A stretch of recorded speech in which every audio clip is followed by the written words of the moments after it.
Radhe Radhe.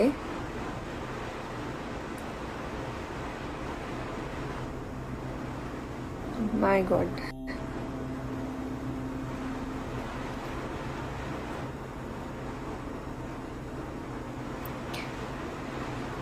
Just a second. Hello everybody, नमस्कार।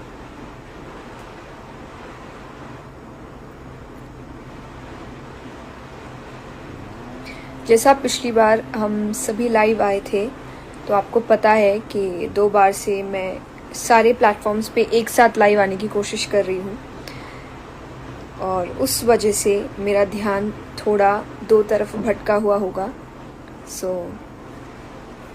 मैं पहले से ही बता दूँ कि आप ये ना सोचे कि I am just ignoring your comments, but वो कमेंट्स इतनी तेज़ी से आ रहे हैं कि मुझे ठीक से दिखेंगे नहीं, लेकिन जिनके भी कमेंट्स मुझे दिखेंगे मैं ज़रूर रिप्लाई करने की कोशिश करूँगी। एंड एज यूजुअल एकदम टाइम पे कुणाल जी, जय Shri Krishna.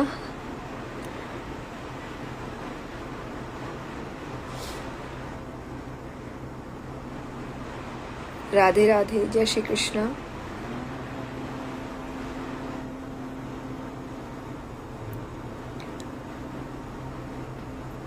Yes, how to manage anxiety. हम शुरू करते हैं टॉपिक। मैं थोड़ी बातें आपसे कर लूँ और उसके बाद आपके जो भी क्वेश्चंस होंगे हम उन सभी को फॉलो अप करेंगे और मैं उनके आंसर्स देने की कोशिश करूँगी।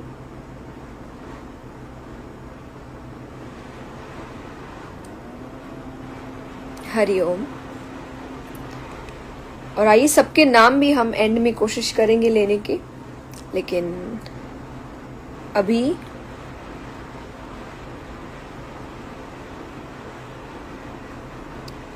टॉपिक की शुरुआत करते हैं। और जैसा कि आप सभी को पता है, टॉपिक इज स्ट्रेस मैनेजमेंट। देखिए, बहुत स्ट्रेस है, प्लीज़ कुछ हल दीजिए। ओके, आज का टॉपिक है स्ट्रेस मैनेजमेंट। हम स्ट्रेस के ऊपर बातें करने वाले हैं। कॉजेज़ क्या है, रीजंस क्या है, और आप उनको कैसे ठीक कर सकते हैं।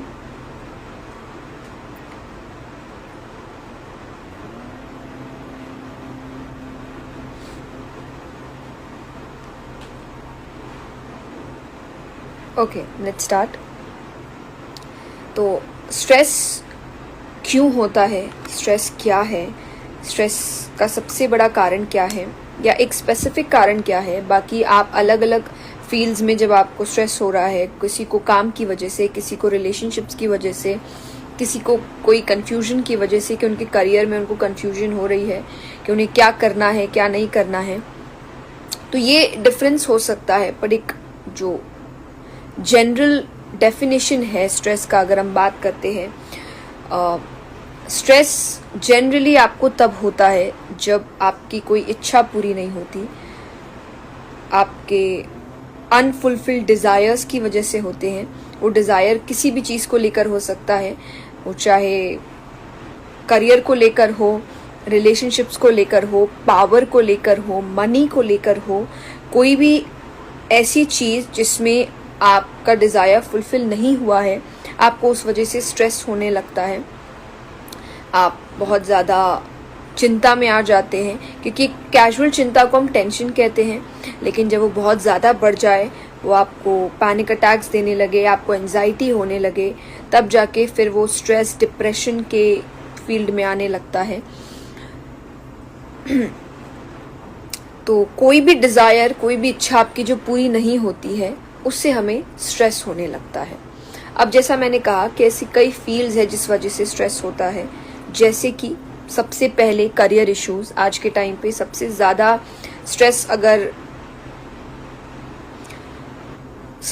स्ट्रेस अगर कहीं पर होता है तो वो है करियर इश्यूज में, कि हमें करियर चुनने में बड़ी दिक्कत होती है। इतना कंपटीशन है, इतने लोग हैं, चाहे वो सीए हो, इंजीनियर्स हो, इतना टफ हो गया है आजकल एजुकेशन सिस्टम। तो उस कारण बहुत ज़्यादा स्ट्रेस होने लगता है। इतने बच्चे पढ़ते हैं, इतने बच्चे एग्ज़ाम्स देते हैं, उसमें कुछ % ही है जो पास हो पाते हैं या पासिंग परसेंटेज बहुत कम होता है। उस वजह से पढ़ के भी हमें बड़ी टेंशन होती है कि हम पास होंगे कि नहीं होंगे। दूसरा इज़ पेरेंटिंग गैप, या आप इसे आजकल हम जनरेशन गैप भी कहते हैं, कि हमारे घर में ही कई झगड़े हो रहे हैं, इश्यूज़ हो रहे हैं।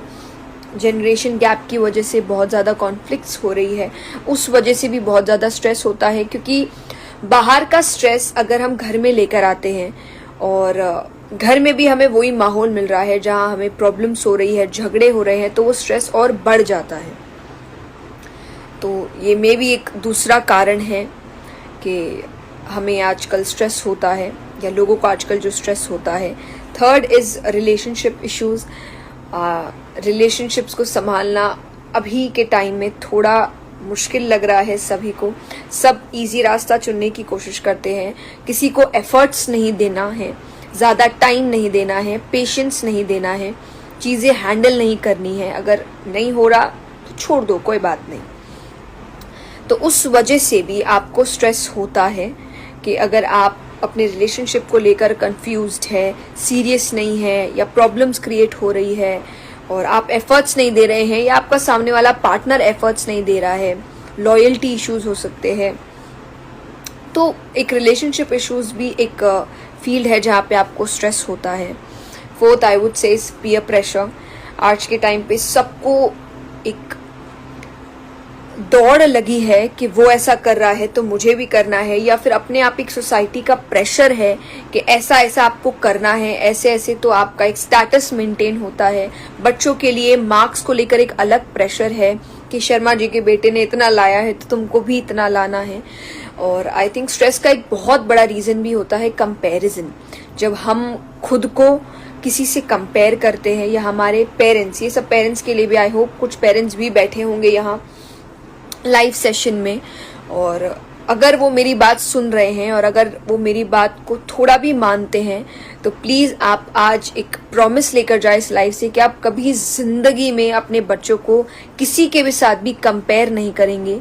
क्योंकि ये सबसे डिग्रेडिंग बात होती है हमारे बच्चों के लिए, अगर हम उनके लिए कुछ अच्छा सोच के कर रहे हैं पर इनडायरेक्टली हम उनका बुरा ही कर रहे हैं। क्योंकि कंपैरिजन की वजह से उन्हें बहुत ज़्यादा स्ट्रेस होता है, वो बहुत ज़्यादा डीमोटिवेट हो जाते हैं। तो स्ट्रेस का एक बहुत बड़ा रीज़न इस कंपैरिजन। तो ये पेरेंट्स के लिए भी है और हमारे और आपके लिए भी है कि हम खुद को भी किसी के साथ कंपेयर ना करें।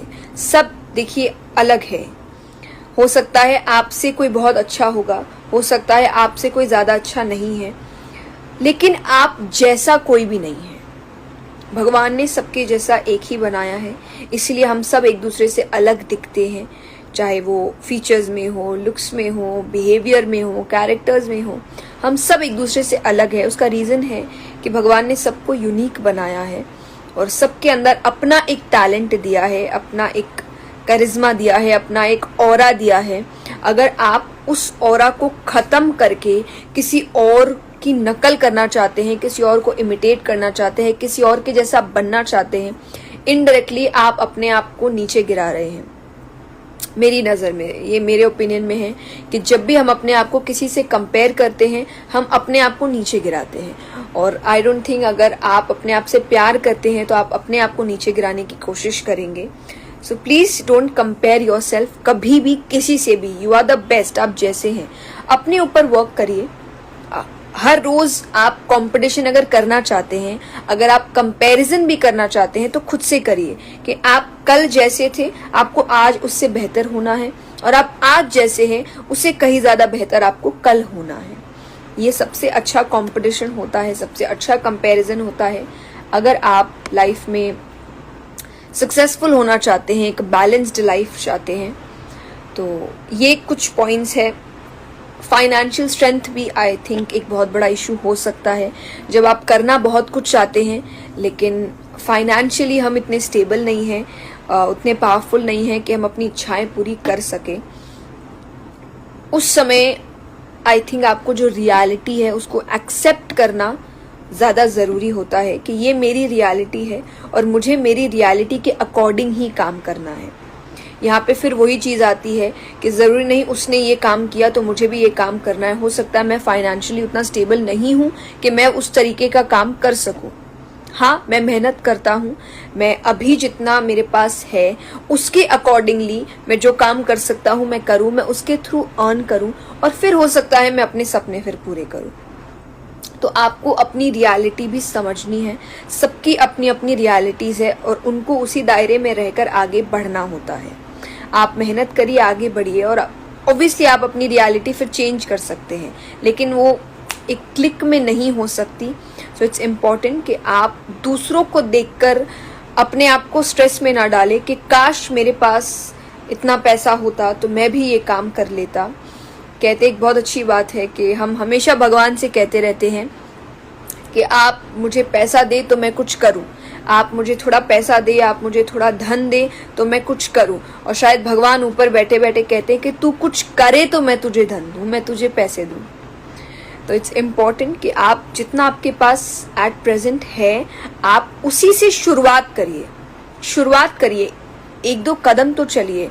अपने आप जो मेहनत कर रहे हैं उसका फल मिलने के लिए आपके बाकी के कदम भगवान खुद चलेंगे, किस्मत खुद चलेगी, तो सब कुछ हो जाएगा। लेकिन पहला कदम आपको ही लेना पड़ेगा और वो आपके पास जो इस वक्त प्रेजेंट है आपको उन्हीं के साथ वो कदम लेना पड़ेगा।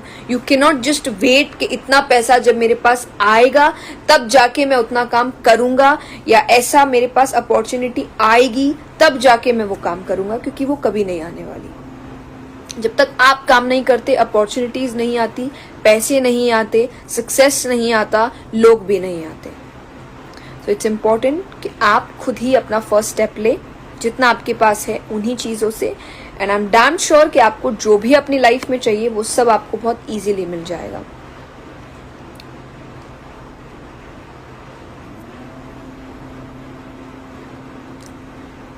आइए बीच में बात करते करते कोशिश करेंगे कि हम एक दो क्वेश्चंस को साथ में लें,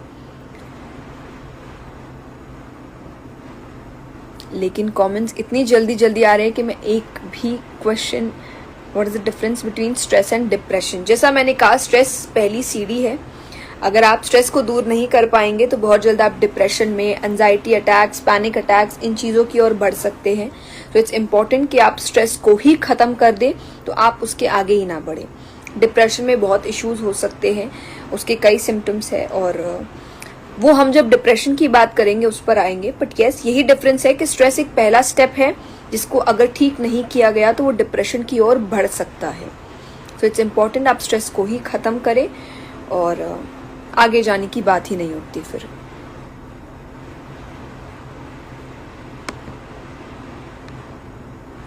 माइंड को कैसे कंट्रोल करें?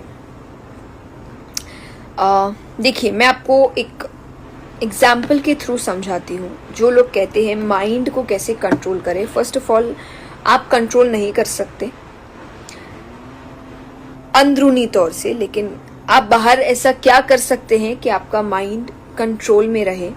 और वो कंट्रोल में नहीं रहता, पर हाँ आप ये कर सकते हैं कि आप उसे उसका काम करने दें पर वो आप पर असर नहीं करेगा। फॉर एग्जाम्पल, एक मंकी है, बंदर, वो बहुत कूद रहा है। हम सभी जानते हैं बंदर कैसे होते हैं, वो एक जगह टिक नहीं सकते, वो बैठ नहीं सकते, उनको दिन भर भागना, दौड़ना, कूदना, इस पेड़ से उस पेड़ तक।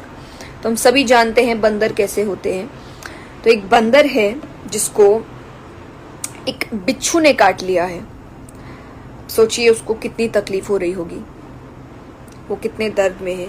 उसके बाद उसको किसी ने शराब पिला दी है, अब उसे दर्द भी हो रहा है और वो नशे में भी है। और उसके ऊपर जिसे हम स्पिरिट कहते हैं, आत्मा कहते हैं, कि उसके अंदर एक स्पिरिट ने एंटर कर लिया है, उसके अंदर एक आत्मा ने एंटर कर लिया है। अब सोचिए वो कितना पागल हो रहा है, कितना ज्यादा पागल होगा, कितनी जगह वो घूमेगा, यहां से वहां कूदेगा और उसे कंट्रोल कोई नहीं कर सकता। हमारा दिमाग एक बंदर है जो ऑलरेडी बहुत कूदता है, ऑलरेडी बहुत इधर उधर भागता है। बिच्छू हमारे खुद के टेंशन्स हैं कि हमें ये चाहिए वो चाहिए, क्योंकि जब तक आप खुद के जो डिजायर्स हैं ख़त्म नहीं करते, इच्छाएं ख़त्म नहीं करते, माइंड शांत नहीं होता। इसीलिए कहा जाता है हमारे और आपके लिए माइंड को कंट्रोल करना इज़ वेरी डिफ़िकल्ट। ये माइंड को कंट्रोल वही कर सकते हैं जो सांसारिक जीवन से दूर है, क्योंकि उनकी कोई इच्छाएं नहीं है। हमारी इतनी इच्छाएं हैं, इतने एम्बिशंस हैं, इतने गोल्स हैं, हमें इतना कुछ चाहिए और इतने कम टाइम में चाहिए। तो हमने खुद ने ही अपने दिमाग को पहले एक बंदर बना दिया है, अब वो कूद रहा है। तो हमारे जो डिज़ायर्स है, इच्छाएं हैं, वो बिच्छू की तरह है, जिससे उसे दर्द का एहसास बार बार हो रहा है। यानी बार बार ये थॉट हमारे माइंड में होता है कि हम पास होंगे कि नहीं, हमें वो गोल मिलेगा कि नहीं, हम वो करेंगे कि नहीं। वो कंटिन्यूसली आपके माइंड में चल रहा है, आप उसे भूल नहीं पा रहे। उसके बाद ये जो जेलसी है, पोजेसिवनेस है, ईर्ष्या है, ईगो है, ये सब शराब है जो हमने बाहर से लिया है किसी और को देखकर। किसी और का अच्छा होता है तो हमें गुस्सा आता है कि हमारा अच्छा हो रहा है ठीक है, या हमारा अच्छा नहीं भी हो रहा ठीक है, लेकिन उसका क्यों हो रहा है, उसका नहीं होना चाहिए। तो हमने एक तरीके का ये शराब भी अपने दिमाग को पिला दिया। और फिर जो स्पिरिट है या ये जो आत्मा है, ये हमारे आज के समय में जो अननेसेसरी इच्छाएं हैं, एक होती है गोल्स वगैरह, पर एक जो अननेसेसरी इच्छाएं हैं जिसको कैसे पूरा करे, क्या करे, कुछ नहीं पता, क्योंकि आत्मा आ जाए हमें क्या करना है क्या नहीं करना है कुछ भी नहीं पता। तो उनको कैसे पूरा करना है, क्या करना है, क्यों करना है, ज़रूरत है कि नहीं है, हमें कुछ नहीं पता, लेकिन बस हमें चाहिए या हमें ऐसा कुछ करना है। तो आप खुद इमेजिन करिए ऐसा बंदर या ऐसा दिमाग शांत से कैसे बैठ सकता है। बिल्कुल नहीं बैठ सकता। लेकिन फिर भी सिर्फ एक एक्सरसाइज मैं आपको बताती हूँ, जिससे हम सभी जानते हैं कि जब हम योगा सीखते हैं या मेडिटेशन करते हैं तो हमें सबसे पहले ब्रीदिंग एक्सरसाइजेस कराई जाती है कि आप अपनी सांसों पर कंट्रोल कैसे करें। तो मैं सिर्फ एक एक्सरसाइज आपको बताऊंगी, स्पेशली है कि ये उनके लिए जो अपने दिमाग को थोड़ा कंट्रोल में करना चाहते हैं। आप यही सोचिए कि आपका दिमाग एक बंदर है जो सांसें ले रहा है और आंखें बंद करके वो एक झूले पे है जहां वो आगे जाता है और पीछे होता है। आगे पीछे का अर्थ है आपकी सांसें, कि आप कब ब्रीद इन करते हैं, ब्रीद आउट करते हैं, और आपका ध्यान आपके आंखों के सामने सिर्फ यही चित्र होना चाहिए कि वो एक झूले पे है और वो सिर्फ आगे पीछे हो रहा है, और वो आगे पीछे होने के साथ साथ आपकी ब्रीदिंग एक्सरसाइज होगी। उसके अलावा आपको अपने दिमाग में कुछ भी नहीं लाना है। यानी उस वक्त आपका दिमाग केवल सांस ले रहा है, just for 5 to 7 minutes every day. And please give time. इस चीज़ों को अगर आप टाइम देते हैं तभी ठीक होता है। और फेथ के बिना कोई काम नहीं हो सकता। अगर आप स्टार्टिंग से ये सोच के चलेंगे कि ये तो नहीं होगा, या ये कैसी बात है, ये हो ही नहीं सकता, दिस इज इम्पॉसिबल, ठीक है कोशिश करते हैं पर मुझे तो नहीं लगता होगा, वो होगा भी नहीं। तो अगर आपको फेथ नहीं है तो मैं अभी कहती हूँ आप मत करिए। अगर आपको फेथ है तो ही आप ये एक्सरसाइज करिए। And I am damn sure कि धीरे धीरे विथ टाइम, क्योंकि मिरेकल्स नहीं होते आपके बॉडी के साथ, आपको टाइम देना पड़ता है, आपको वर्क करना पड़ता है अपनी बॉडी पे, और तब जाके आपको असर दिखता है या रिजल्ट्स दिखते हैं। या आपके साथ आप एक्सरसाइज करिए या जिमिंग करते हैं, जब हम अपना वेट लॉस कर रहे होते हैं तो 2-3 दिन में तो कोई ऐसा नहीं है कि 2-3 दिन में आप 10-15 किलो कम कर लेंगे। It will take time, months, हो सकता है 1 साल 1.5 साल भी लग जाए। तो बॉडी नीड्स टाइम। अगर आपको अपने बॉडी के साथ कोई भी चेंज करना है, इट विल टेक टाइम, तो आपको वो टाइम देना पड़ेगा। एंड ये भी एक इन्हीं बातों से एक रीज़न है, पेशेंस नहीं होना स्ट्रेस का बहुत बड़ा कारण है। हमारे अंदर बिल्कुल भी पेशेंस नहीं है, किसी भी चीज़ का पेशेंस नहीं है, चाहे वो करियर को लेकर हो, हार्डवर्क को लेकर हो, हमारे गोल्स को लेकर हो, रिलेशनशिप्स को लेकर हो, किसी भी चीज़ में हमारे पास पेशेंस नहीं है। और हो कैसे? एक बात बताइए, जब आप पूरा दिन काम मशीन्स के साथ कर रहे हैं तो आपके अंदर पेशेंस कैसे आएगा? क्योंकि मशीन्स आपको हर चीज़ तुरंत करके देते हैं, और अब आप वही एक्सपेक्टेशंस इंसानों से भी करने लगे हैं।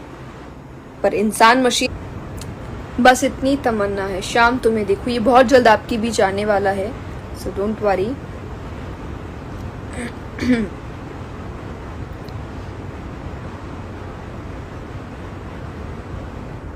Morning is the right time to do meditation, और नहीं तो आप रात को भी कर सकते हैं सोने से पहले।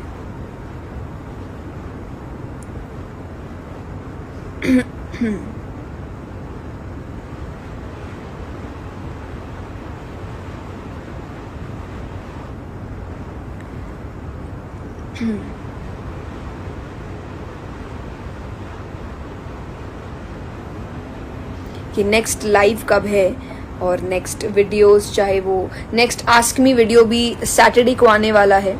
जैसा मैंने बताया कि उसमें आपको वो क्वेश्चन दिया हुआ है कि जब हम पढ़ाई करते हैं और हमारा मन नहीं लगता तो कैसे कंटिन्यू करें उसको। तो स्टे ट्यून्ड और आपको सारी इंफॉर्मेशन मिलती रहेगी। And stay happy, stay positive, अच्छी अच्छी बातें करते रहें। चाहे आप Instagram, Facebook, YouTube, TV, news channels किसी भी के थ्रू जंक मीडिया ना देखें, क्योंकि वो चीज़ें आपको नेगेटिविटी की ओर लेकर जाती है। जो भी देखे अच्छी बातें सुने, अच्छी बातें देखे, अच्छे शोज़ देखे, अच्छी मूवीज़ देखे, भजन सुने, रोज़ उठ के एक भजन सुने, ताकि आपके दिन की शुरुआत अच्छी हो। जी चलिए, राधे राधे। जल्द ही वापस मिलेंगे आपसे। Thank you so much.